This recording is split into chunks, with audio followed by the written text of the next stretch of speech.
جو عمل ہے ہینڈ پریکٹس کا، یہ زنا سے انسان کو بچاتا بھی نہیں ہے، کیونکہ یہ خواہش نفس ایسی چیز ہے کہ یہ پوری کرنے سے بڑھتی ہے۔ آپ جو نوجوانوں کی ہسٹری جمع کریں نا، تو ایسا نہیں ہوتا کہ جس نے ایک دفعہ کیا تو بس زندگی میں ایک ہی دفعہ کیا۔ جب یہ لت زیادہ پڑتی ہے تو پھر یہ بیماری شادی کے بعد بھی نہیں چھوٹتی۔ ایک آدمی کی 2 بیویاں، اسے نکاح سے پہلے اس کی عادت پڑ گئی، یہی سوچ سوچ کے کہ یار ابھی اپنے آپ کو ٹھنڈا کر لیتا ہوں، تسکین کر لیتا ہوں، برائی سے بچ جاؤں گا، یہ ہو جائے گا، وہ ہو جائے گا۔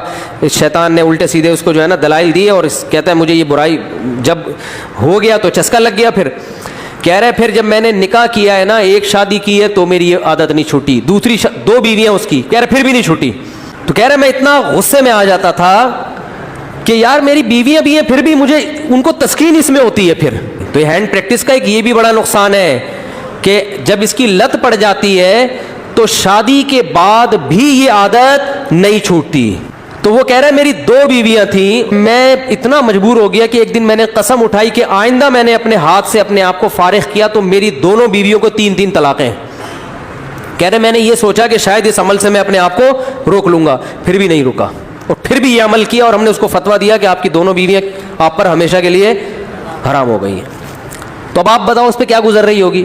تو ہم نے لوگوں کے یہ حالات دیکھے ہیں، ایسے ایسے لڑکے آ کے بتاتے ہیں کہ آدمی حیران ہوتا ہے، یار تمہاری ہڈیوں میں اتنا جوس کہاں سے آیا، تم مر کے ختم ہو جاؤ گے اللہ کے بندو۔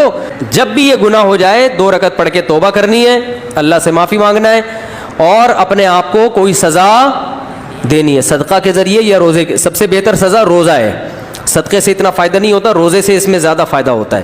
تو اسی طرح جم جانے والے بھی اکثر ان برائیوں سے بچ جاتے ہیں، اور اس برائی سے بچنے کا بہت فائدہ ہے دنیا میں بھی آخرت میں بھی۔ لیکن میں نے آپ کو بتایا اس میں مایوس نہیں ہونا، یہ چیزیں جلدی نہیں چھوٹتی۔ ایک چیز کی لت اگر پڑ چکی ہو تو پھر ٹائم لگتا ہے چیزوں کو چھوٹنے میں، لیکن لڑتے رہنا ہے زندگی بھر۔ تو یہ جو حرکت ہے نا ہینڈ پریکٹس، اس سے بھی انسان مینٹلی کیا ہو جاتا ہے، بہت ڈسٹرب ہوتا ہے، جس سے جو نیچرل ایک پروسیس قدرت نے رکھا ہے، خدا نے رکھا ہے، وہ بہت برے طریقے سے متاثر ہوتا ہے اس عمل سے۔